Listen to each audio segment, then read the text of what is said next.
Good afternoon. Thank you for joining us for this session around the Clean Energy Communities Program and how to make progress in small communities. We're really lucky today to be joined by John Wadach, who's the Deputy Mayor of the Village of Lima. John has been instrumental in helping Lima earn 5,200 NYSERDA Clean Energy Community Points, making them the second leading community in our entire region and one of the leading communities in the entire state. Two of the high impact action practices that Lima completed were the Community Choice Aggregation Agreement and the 100% renewable supply and opt-out community solar program. So John is going to talk to us today about what that journey looked like, how the Village of Lima was able to be successful in this program, and some of the methods that he used to help them move forward. Thank you, John. So this afternoon, I'm going to talk about where Lima was green energy wise and where we've gotten to over the last 5 years. And I'm sorry to say that everything that we did and accomplished never was anything as far as environmental benefit ever stated. Never talked about greenhouse gases in any of these decisions, okay? Never talked about reducing pollution because it wasn't gonna fly. Every decision had to be made financially. Everyone had to be convinced with a spreadsheet, okay? You're gonna see, I'm gonna talk about a little bit about what the political landscape of Lima is, okay? It's not green, it's red, okay? But you know, my point here today is to say that if it could be done, if Lima could do it, any community can do it, okay? Because there's nothing special about Lima as far as progressive environmental thought, okay? So let me just hit the next slide and just tell you a little bit about Lima and the demographics, okay? We're a small village just to the east of us. That's that little green star there. So we're kind of a low middle income community with, you know, $60,000 median income per household. As you can see, you know, my wife said, why are you putting up the 2020 election results? Just to show you that, you know, there's a preponderance of thought toward, you know, Mr. Trump in our village, in town. And our government entity is small. I mean, only $500,000 in our tax levy every year. So when we take a look at grants that are $5,000, which to the city of Rochester or Buffalo are nothing, $5,000 is like a pile of gold to us, okay? So where did this all begin?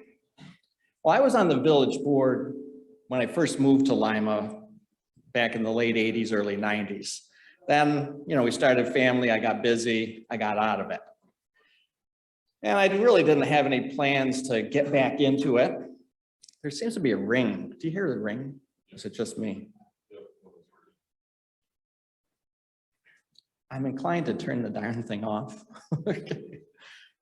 But they're recording it. But I hate that ring. Maybe I come over here. It's still ringing. Anyway, okay, we'll get through this. All right. So let me just click to the next slide and say, so what got me back into it? Well, something kind of big happened in 2016 in November. You think back, what happened? Oh, well, Donald Trump was elected president, okay? And I saw at that point, I don't think there's going to be much happening on the climate change issue federally for the next few years. Oh, it's one of those.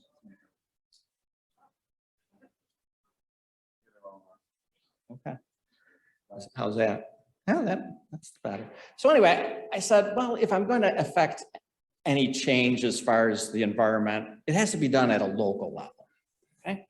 So I said, okay, I'll throw my hat back in the ring, okay, and run for trustee. And this is back in 2017 in March. And I didn't want anybody wondering what I was standing for. So my #1 campaign issue was transform Lima into a clean energy community. So this is like a kamikaze mission. I knew that it was heavily, conservative area, but I said, no, I want people to know what I stand for. Somehow I eked out a 14-vote victory. Now, I'd like to think that people were swayed by this clean energy community thing, but the fact that my opponent fell and broke her hip and couldn't campaign was probably the main thing. Yes, so whatever. So I get on the board, and the board at that time only met once a month for probably about a half hour, 45 minutes. And here's this, well, no longer a young whippersnapper, but a new whippersnapper onto the board with all these clean energy ideas.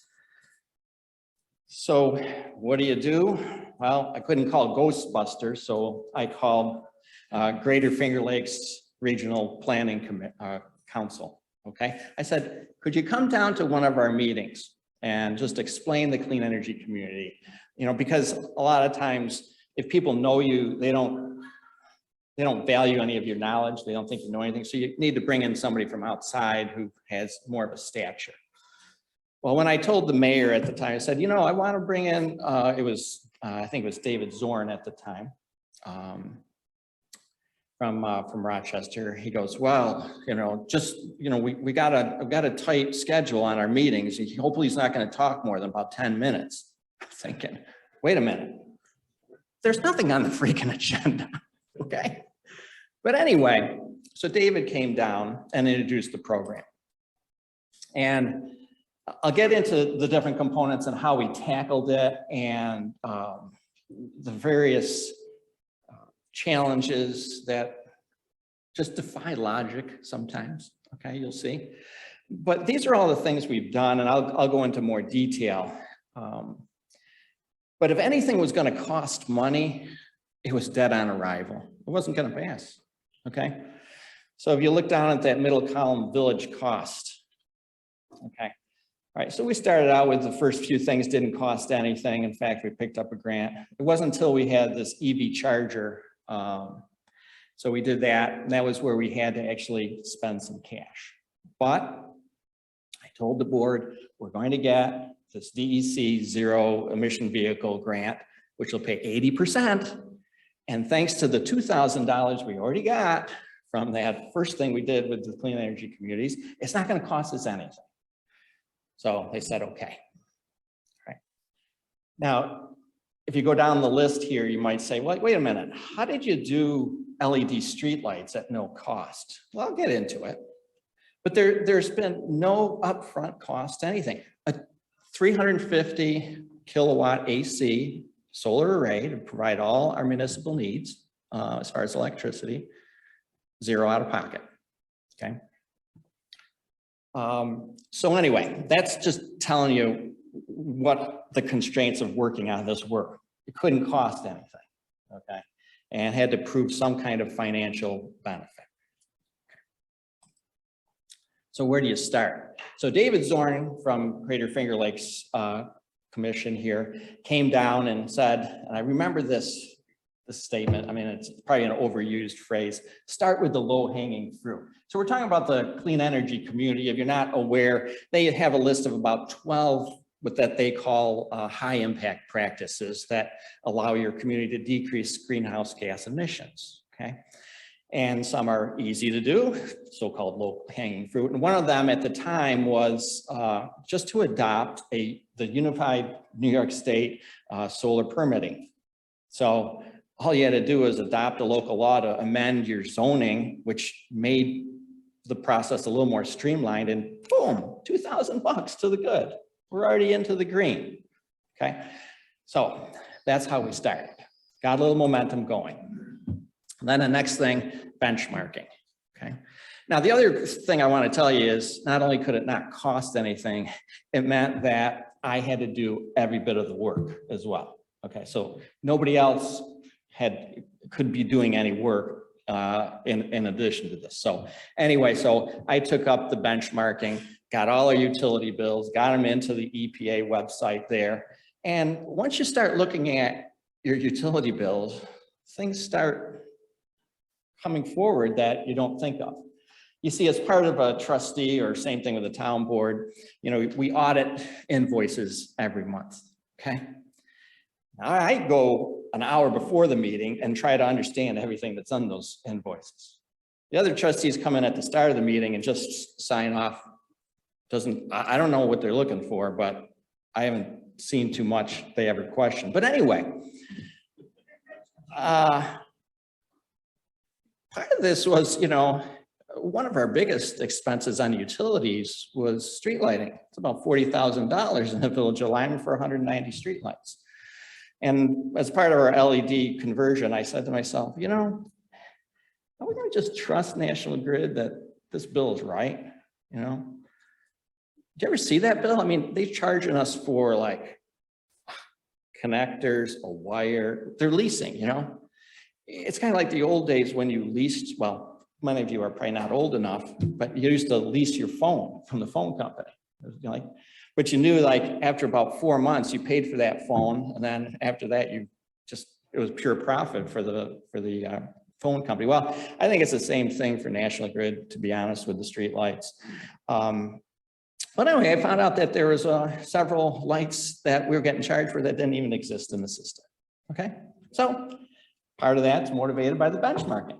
Okay, so that saved us. Now, once you bring that forward to National Grid, how long will that, you know, hey, you've been charging us for pretty much perpetuity for these lights.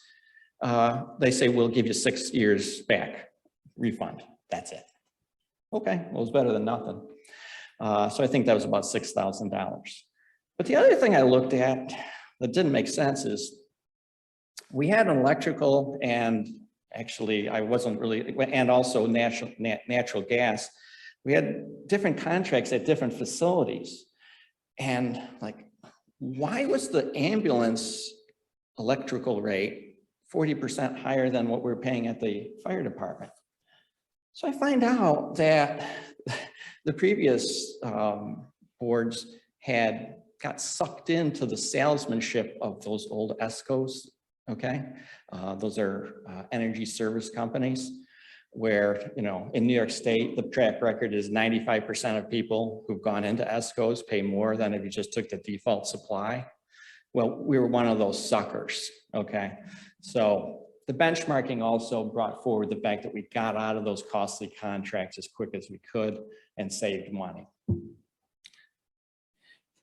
Interesting things also that you find. So 1 month, I noticed that the fire department, all of a sudden, they're using less electricity. I'm thinking, oh, awesome. So the fire chief comes to the meeting, you know, once a month. And I said, fire chief, what have you been doing different? You're using less electricity than you know, a year ago at this time by almost, you know, I don't know, 500, quite a bit, 500 kilowatt hours or something. He goes, oh, nothing. Well, later I find out from somebody is, I guess their refrigerator that they were using to store beer in went kaput. So he was one, that's why he was a little evasive, I think, with, hey, instead of, you know, taking, hey, yeah, John, we're on board with you, with your green project. Oh, no.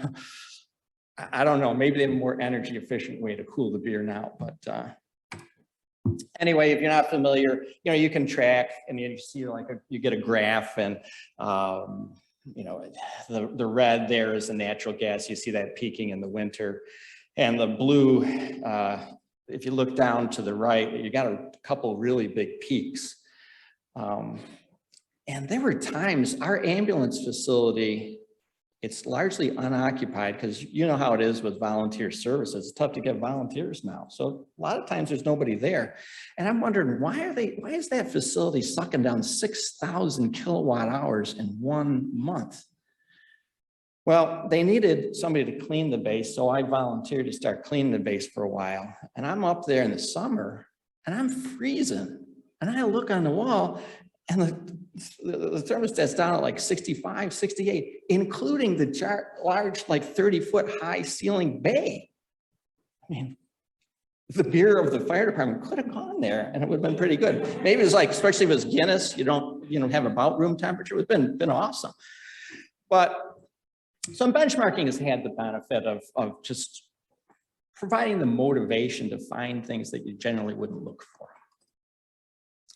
Code enforcement energy training. Actually, we hosted this recently at our ambulance base in Lima. So kind of ironic. But you get a couple of 100 points and it's important. I mean, the code enforcement officer, if you're going to change your code, and Lima did, we did adopt the New York Stretch Energy Code. So it's important to have our code enforcement officer on board with that. So he attended. He seems to be very knowledgeable with it. So we've benefited from that. All right, here's the most controversial part of our whole program. I got to watch the time because I'm retired now, kind of. I taught at Monroe Community College for 36 years. So I know these late afternoon on Fridays. I think for the last 5 years I was there, the department chair gave me a 2 to 5 lab on Friday afternoon. So what I'm used to, at least when I was at MCC, is we're just getting started. By the way, this session is going to 5, right? Okay. All right, let's talk about the controversy of an EV charger. Look at that little thing. How could it be that controversial? But it became the biggest campaign issue in the most recent campaign I ran, which this time I won by 16 votes. Look at that. I went from 14 vote victory to a 16 vote victory this time. Yeah, that's good. But anyway, through different NYSERDA rebates and so forth, and having our crew do a lot of the work and a local contractor helping out, we had a fairly reasonable cost of $5,700. Now, 80% of that was covered by the DEC Zero Emission Vehicle Infrastructure Grant. And this EV charger was our 4th high impact practice, which brought us to the threshold where you got that $5,000. So we got $5,000. So ultimately, if you look at the 2 grants we got, it was like a $4,000 profit. But I can tell you, I worked a lot harder for that DEC money. Boy, did they work me. I would say I put probably 100 hours into that, okay? They wanted receipts even back down to the load of stone that cost $10, okay? The original receipt was for a whole, truckload, but we only used 1 backhoe scoop. So I had to prorate it and, justify it to the DEC. Yeah. Now on the NYSERDA side of it, that $5 grand, get online, fill out a 1-page thing, boom, got our money. So a lot easier with the NYSERDA. Where's the controversy coming in, you're wondering? Okay. Well, this is right next to our town hall. And my house is about a mile away, but when I go down to a meeting, I'll plug in my car. I have an electric vehicle. All right. Full disclosure, I have an electric vehicle. Oh, by goodness. Mayor John Wadach is stealing the taxpayers' money. He's plugging his car into that because we don't charge. This is a free charge for anybody, whether you're just passing through or you're a resident, it's free. Why am I not getting free gasoline if he's getting free, electricity? You try to explain to people, well, we made $4 grand on this, it's going to buy a lot of electricity. Number 2, when you plug your car in for, let's say, 3 hours at the charger, it's probably $2 or $3 at most of electricity. It's not $50 of gas. But the way it is, this little charger caused a lot of angst, okay? But it's working. If you come through Lima, you have an electric vehicle, it's right by our town hall, charge up for as long as you want. And while you're there, go over to the American Hotel and have a nice bowl of soup. Okay. Clean energy upgrades. So one of the things you could do, you could upgrade facilities, insulation, HVAC systems, or you could bring on board more renewable energy that you use. So we partnered with Green Spark Solar up in Williamson, and they proposed a project where they would build this 360 kilowatt solar array, and which is about 2 acres of land, and we would do it with a power purchasing agreement. So there'd be no cost up front. Well, let me tell you a little bit about the building process. You better be pretty patient if you're going to be working with National Grid, just let you know, okay? If anybody's here from National Grid, you probably know that. But for instance, our array was up and ready, all wired up to the transformer in July. 2 new poles had to get put in and to get us down to 5 and 20, all right, where the main trunk line was. And that didn't happen until the end of December. So for about 5 or 6 months, our solar array just collected sunlight and just created voltage, but no current. All right, so you look at this and you say, well, how did I ever get, I mean, you look at the price there. So nothing down, but 8.7 cents kilowatt hour fixed for 25 years. You say, that's a pretty, what, you took that deal? Yeah, you had other choices with the power purchasing agreement. You could do the political way of doing these things, okay? I could have got like, let's say about 5 cents a kilowatt hour, but it would have had a contract with like a 2 to 2.5% escalator per year. So that meant the current board could look good. We're saving you money. Future boards costing, okay? So we took the 25-year no escalator, okay? And just to let you know, there were a couple months last fall when National Grid's supply rate was pushing over 8 cents a kilowatt hour. But anyway, the way it works is convoluted like everything else. It's hard to understand. But anyway, we pay the solar array provider. We have leased the land to them. Oh, well, let me finish this story and then I'll get to the other parts of it. So we lease the land to them and we guarantee that we will buy all the electricity from them.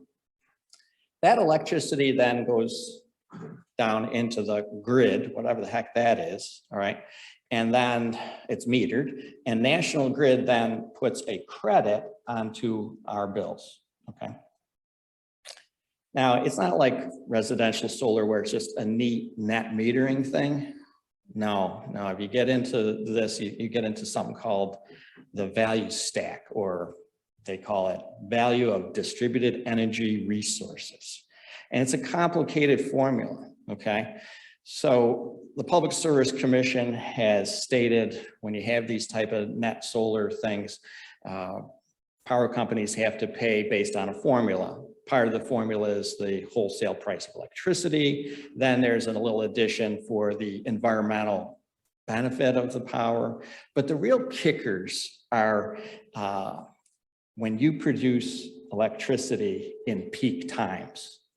So like from 2 to 6 p.m., if you are producing on some of the high demand days in the summer, we get paid over like 21, 22 cents a kilowatt hour. So we make a lot during those months, not so much during the year. Right now, I would say we are probably just about breaking even. At most, it might be costing us a few $100s. So right now in the first few years, I wasn't expecting to make any money, but it's about an even deal. But if anybody thinks that electrical rates from National Grid are going to be 8 cents in 25 years, okay, you could go into the futures market and see if you can get it. All right. Interesting thing, this solar array is on village-owned land. How else could we lease it, right? But it's not in the Village of Lima. You say, how does that work? Well, our ambulance base is village-owned, but it's a parcel outside the village in the town of Lima. Not so green-friendly town of Lima, okay? The town and Village of Lima share a code enforcement officer. You know that fellow that went to the clean energy training? Yeah, he's half our employee. But because this parcel is out in the town, we had to do a town building permit. And what does the town do to the village? One of our, they slap on $1,000, 1000 building permit fee. I said, what? Why? Oh, well, Charlie's gonna have to spend a lot of time up there. Really? Most of it's electrical inspections that get subcontracted out. I mean, it's pieces of metal piled driven into the soil, okay? I mean, I don't know, did he go up there with a torque wrench on every one of the bolts? Oh. Anyway, I asked Charlie afterwards, Charlie, how long did you go up there for? What did it take? He goes, maybe about 45 minutes total. Well, the town wasn't done with their little anti-solar deal, okay? Because once the taxes came the first time, the town supervisor said, oh, we're charging you fire tax for that. I said, fire tax, why? It's village owned. Yeah, but you're leasing it. I told him, yeah, we're leasing it just as a way of financing the project. He goes, well, it's no different than if you were leasing your land and McDonald's was there. I said, come on, do the right thing. Take this tax off. No, not gonna do it. We have to pay fire tax on our solar array to the town. Oh, even though, let you know, the village owns and administers the fire department. You know, the beer drinking and all? Okay. It's our department who would come to the fire.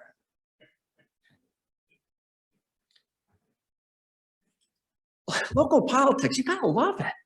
All right, so here's the solar array. I couldn't get the town supervisor to stand in there to get into the picture, but that's just west of the village, right behind the ambulance. So you can't really even see it from the road.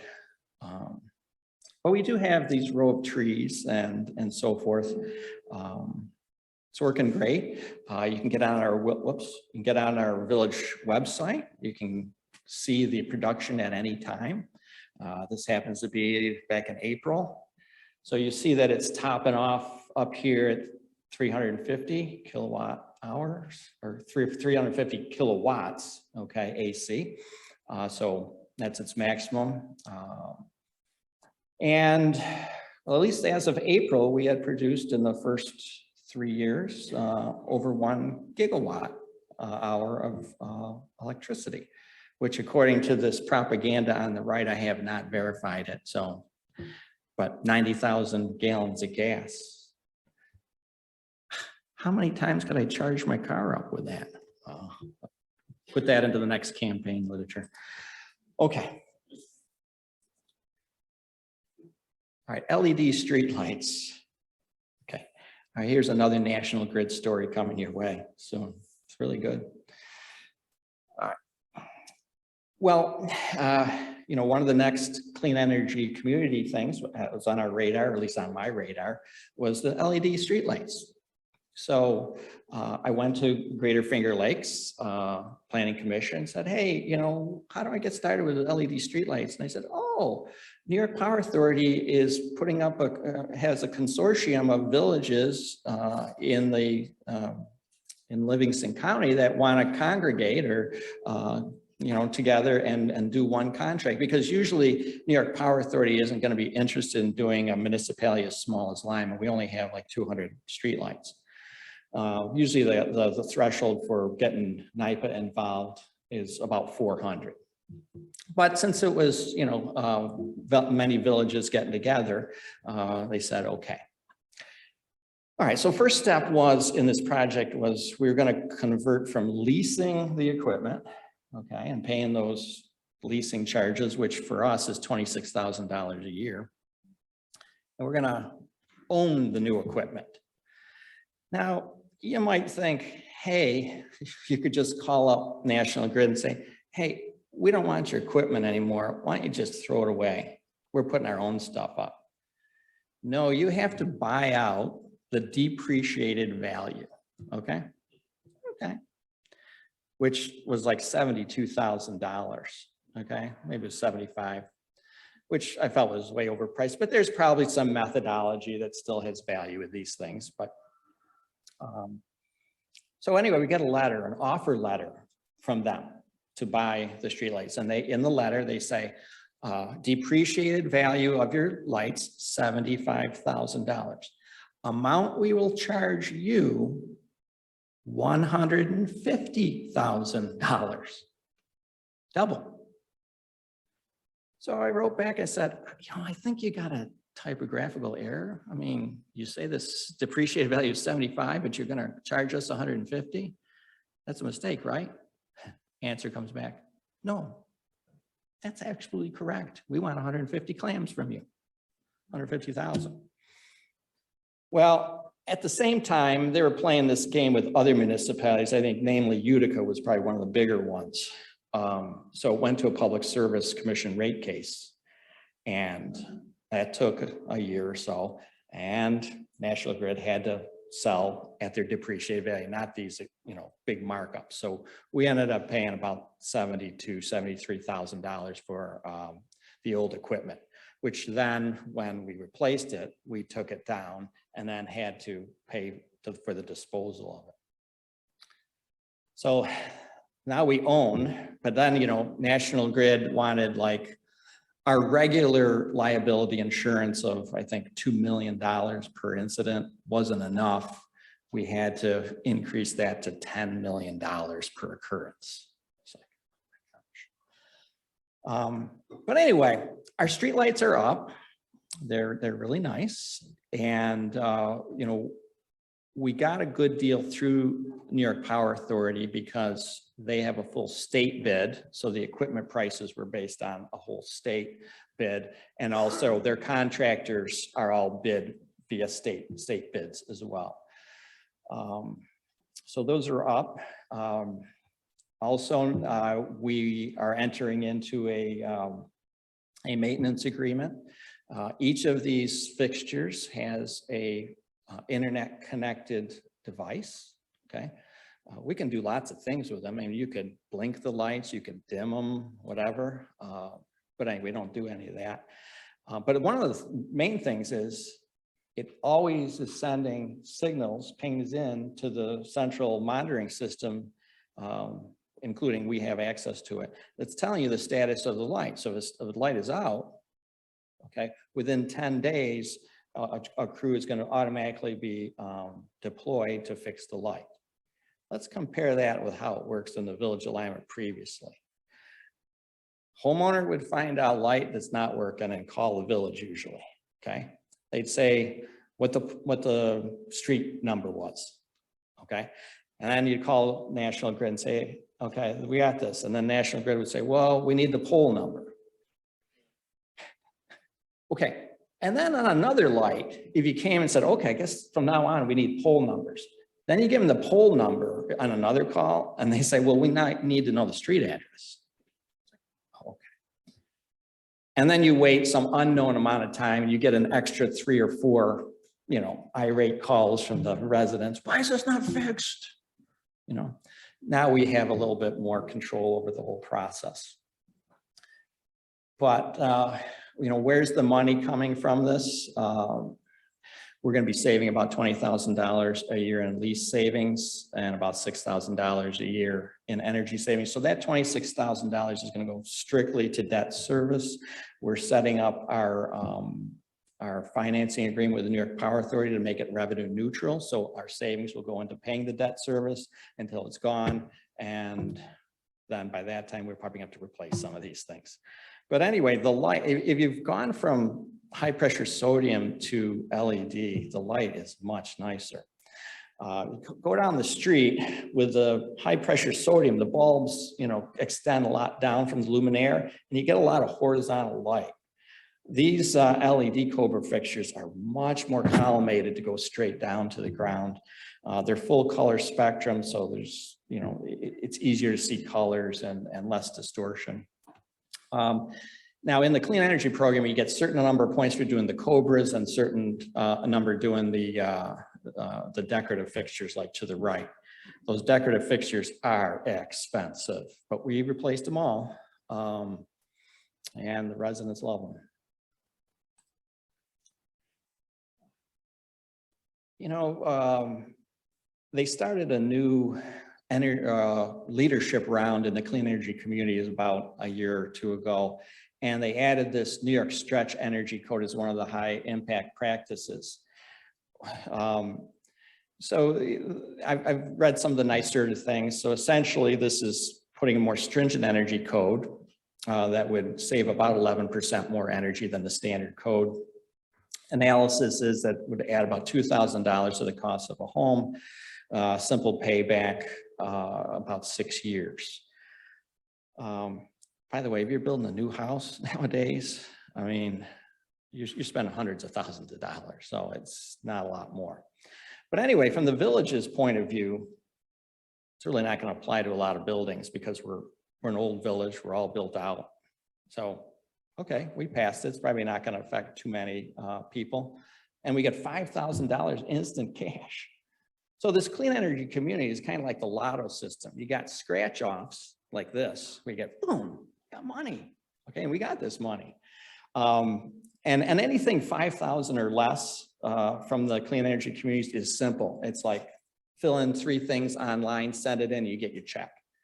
Well, it's not really a check. It's electronic fund transfer, even faster. Traveling on that broadband. Okay.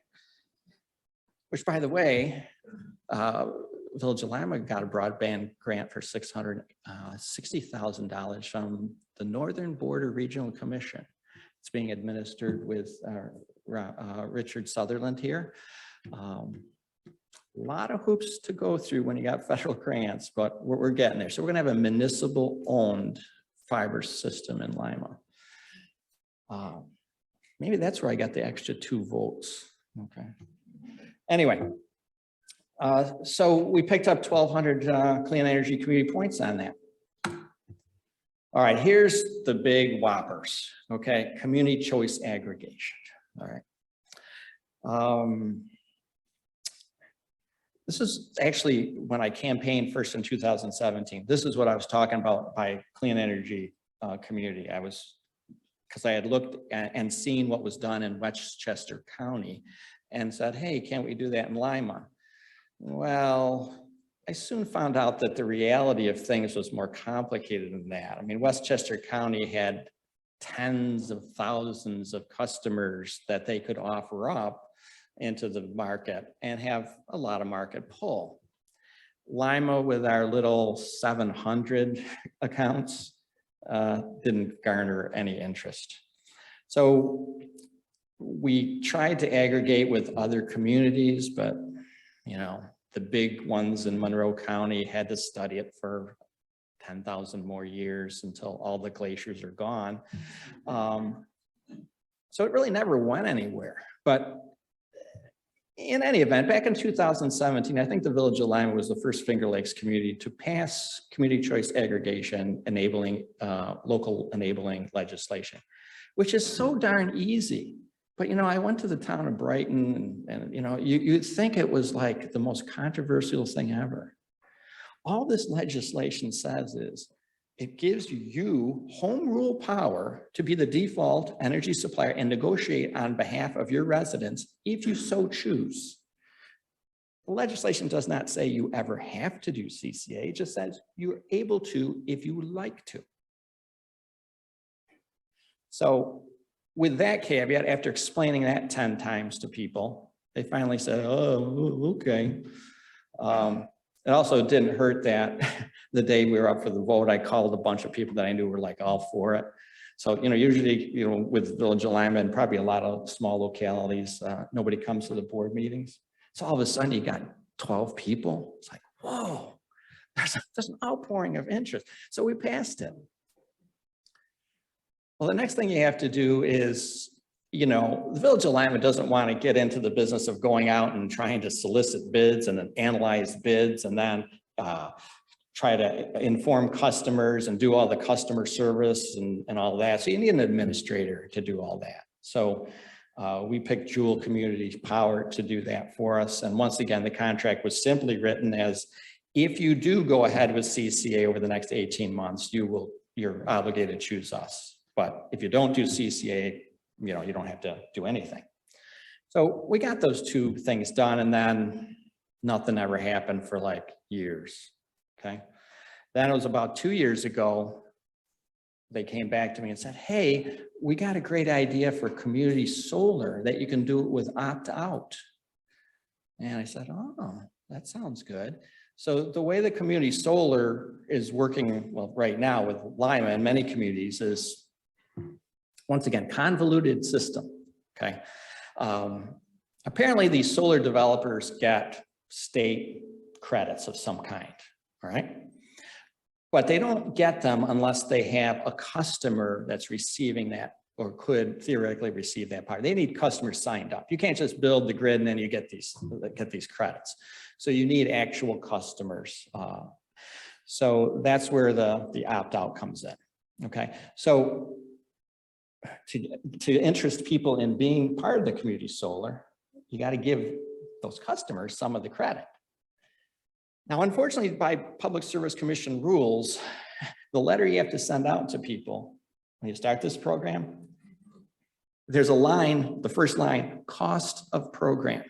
It says 90% of solar credits. And people read that and go, what? I gotta pay? You just told me it wasn't gonna cost anything.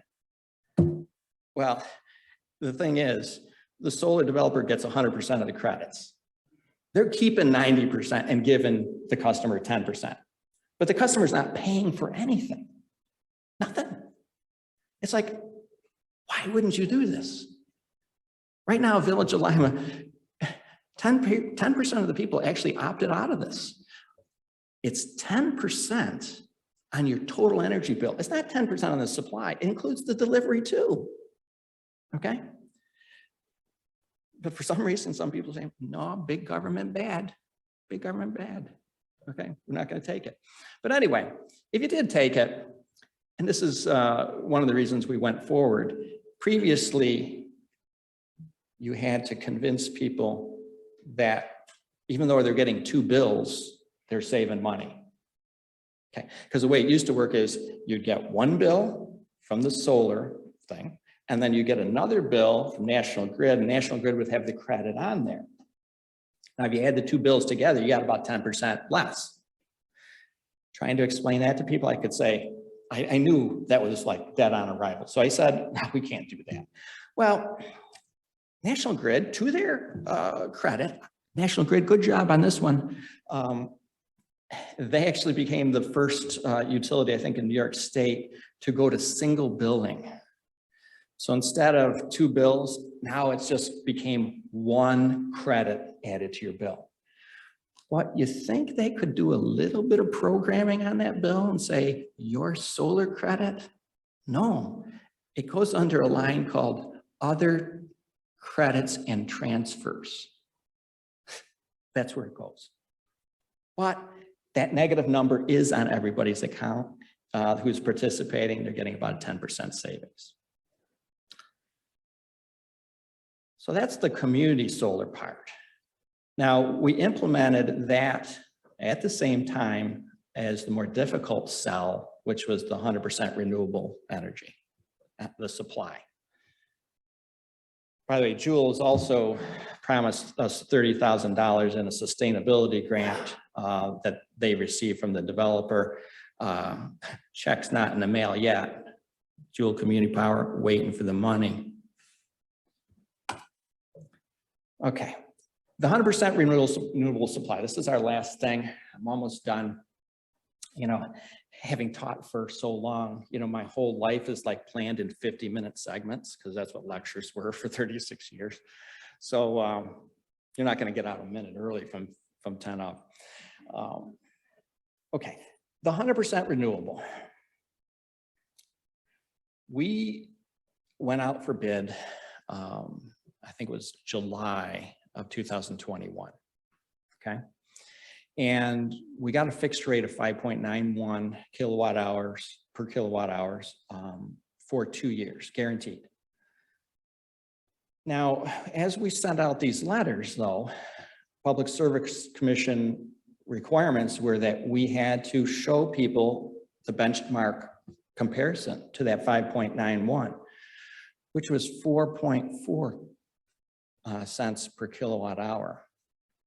Now think back, what happened 12 months before July of 2021? Oh yeah, a big giant pandemic. There's a lot less demand on all kinds of energy, historic lows on electrical pricing.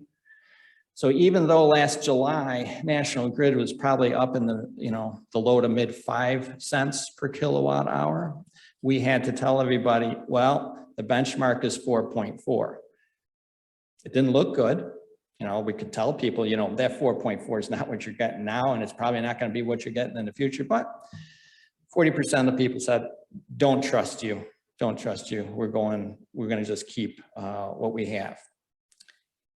Now, unfortunately, there were delays in getting this started because we had to work through Constellation Energy, who was supplying, and Constellation Energy then had to send account numbers over to National Grid. Well, apparently, Constellation Energy didn't have the right number of digits, or maybe not in the right order, or maybe there should have been a letter where it took like 5 months after that to figure that out between the two companies. Now, in the meantime, last fall, there were a couple months where National Grid's price was over 8 cents a kilowatt hour, and our residents would have really benefited those months. So Constellation Energy sent everybody a $25 gift card. So better than nothing. Now, in getting the board on board with this,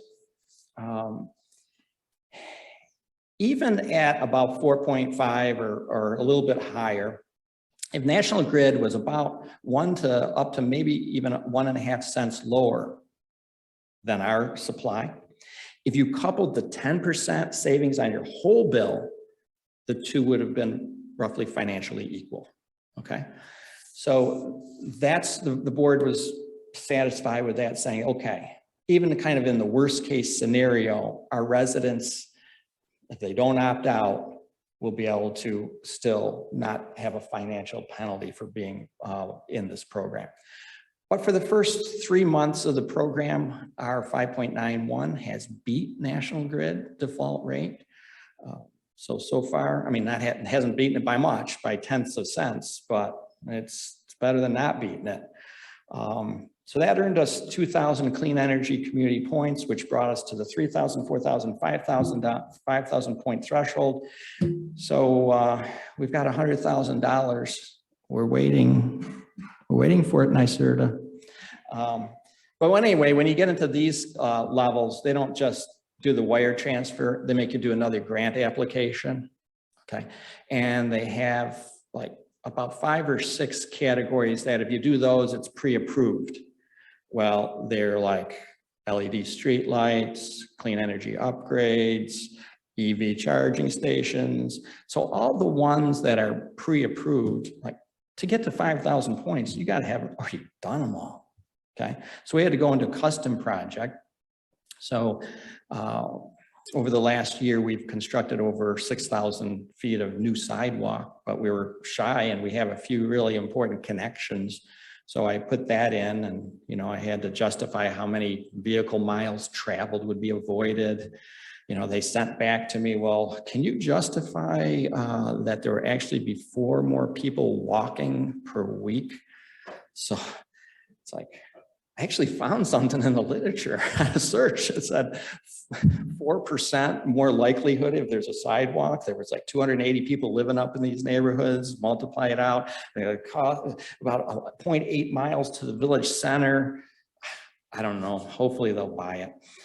But anyway, nothing's easy. I thought it was just get the money, but if not, if this falls through, our backup is gonna be our highway superintendent is going to get one heck of a nice Ford F-150 Lightning electric pickup truck. So, although he's already saying, well, I don't know, 300 miles of range, it might not be enough. It's like, the Village of Lima is like about 5 square miles, maybe. So the point is, little old Lima, we don't have an administrator. As far as administrative staff, we have a full-time clerk treasurer, a part-time treasurer, and then we have part-time board members. So even somebody small can do it, even if you're in an area where people say they're not really interested in the environment, it can get done. Because a lot of this got done because of just sheer apathy by people, okay? And somebody just out hustling everybody else. Now it sounds bad that I hustled them. But you know, if you have all the information and they're too lazy to look up anything, you're at an advantage. So there you go. You see that we're behind City of Canandaigua. I'm going to question that right now because Rob Richardson from Greater Finger Lakes Planning Commission used to work at City of Canandaigua. So I think there's a little bit of a fix going on. Now, Canandaigua was a wonderful, very progressive. I mean, they are very different politically. They have a larger tax base. I mean, some of the most expensive land in the Finger Lakes region is along their lake shore. So they've got a lot different situation from Lima, but Lima being at a different socioeconomic situation is still able to accomplish near what they have, and you can too. So I guess we have a few questions. I don't know, our moderator, I don't get a moderator. I have to go online to get the moderator. What happened to Richard Sutherland? But anyway, I'll moderate myself. Yes, sir. Yeah, getting back to that, with the street lights on it, is that an accurate depiction of the previous and the new street lights? You know, there's a little poetic justice there. Those are just what I've just found online. They don't really look exactly like that. It's similar. Well, They're I was similar. wondering, so you said you had to pay to get rid of those. It seems to me that there would be a market for them for the historic value, Oh. if not, it's a scrap item. You know, so let's say on these decoratives, the pole stayed. Okay, so it's just the upper luminaire that went. Those were largely probably the cheapest darn things you could ever buy. Okay, those are like the developer put those in. Oh, I thought maybe they were like 80 years old. Oh, no, they're like circa 30 to 50 years ago. Yeah. Yeah, and then, you know, there were some hazardous waste components in the Cobras that had to be specially disposed of. But yeah, good question. Yes, sir. What do you plan to spend the grant for? I think my community, the biggest hurdle I found getting my is the constraint that there might be that that's not going to keep all these points. Well, you know, first, we really didn't spend any money. I mean, we have administrative expenses, I suppose. But, you know, if you go back to the first site, we haven't really had any capital outlay, if you look at this middle column. But as far as the constraints go, well, I'll let you know if how it works out. You know, you can email me, but we're trying to use the money. We've proposed using the money for sidewalk extension. You know, you have to justify that there will be a greenhouse gas emission reduction by so much. So, you know, our justification is decreasing vehicle miles traveled. You know, if you get to the 3,000 point realm, you get $10,000 grant. At that point, you know, if you don't have an EV charger or you want to upgrade the energy or HVAC system in something, you could do that. There are other alternatives we can go to. I was, you know, so I've, you know, the electric pickup truck, putting in a ground source heat pump system for our ambulance. So I've got other cards in my back pocket should the first ones go, but there's a fair number of things you can do it on. But I think the perception, and it was with our board too, that this is going to cost us. But you can get into some of these first things that will actually give you the motivation to maybe save money, okay? And I will say, Rob, as you talk to NYSERDA, I would say keep some of those, like those $2,000 grants or even $1,000, for people just starting out who does for benchmarking, throw $500 at it. And like, okay, just to give you some momentum and to say to the board, hey, look, we got a grant that came in that we didn't have before and it didn't cost us anything. So, keep in mind, this is a 5-year process that we've gone through. In the first few years, we're just talking about the first 4 here that really didn't have any major financial impact. In fact, once we got the $5,000 from NYSERDA for meeting for high impact practices, we were actually, in the black already. Yeah, right here in the middle. Yeah.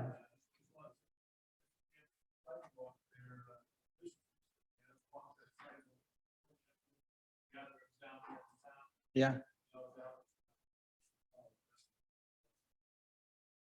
Fanatics. Yeah.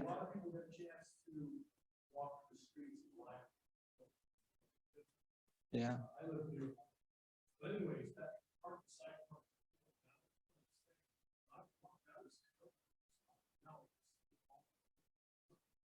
Okay.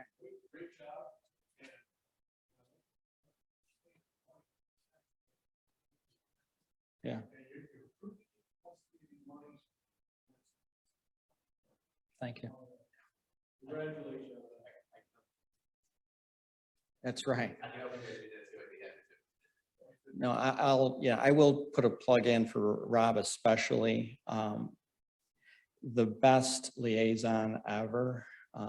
He is an advocate for us with NYSERDA on things. He answers questions. Rob, do you have a life? Because there's several times where I've emailed him like at 11 o'clock at night on a Sunday with a question, and I'm ready to just sign off and go to bed, and pop, Rob's responded like with the answer. It's like, this guy is dedicated. If you're in the Finger Lakes region, hook up with this clean energy committee. He'll get you started. He'll put you in the right direction. Yes, ma'am.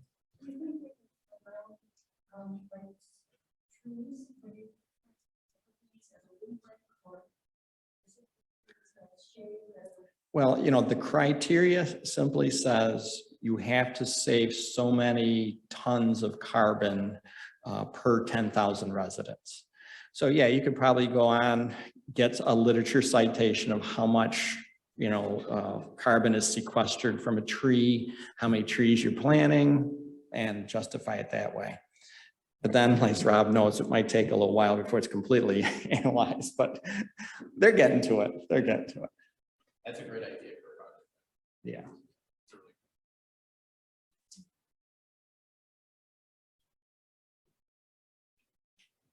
All right, I'm almost ready to say class dismissed. Okay. And thank you. And there's my email address if you want to contact me. If I'd be more than happy to talk with you. I'm planning to zoom into some municipalities this week. I'm zooming in with Potsdam to talk about community choice aggregation with their board. So I'm very happy to talk about what Lima has done, what we've experienced. And I will say that over the last 5 years, there's been a lot of Public Service Commission rate cases and rules that have been written that have defined things much better now that make it easier for anybody going in and starting this endeavor at this point. Okay. All right. Thanks.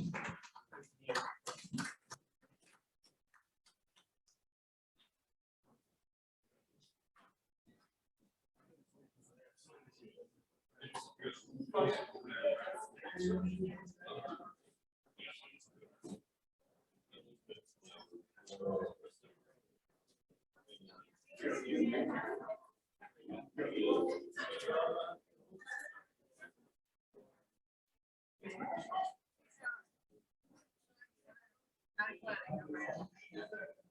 I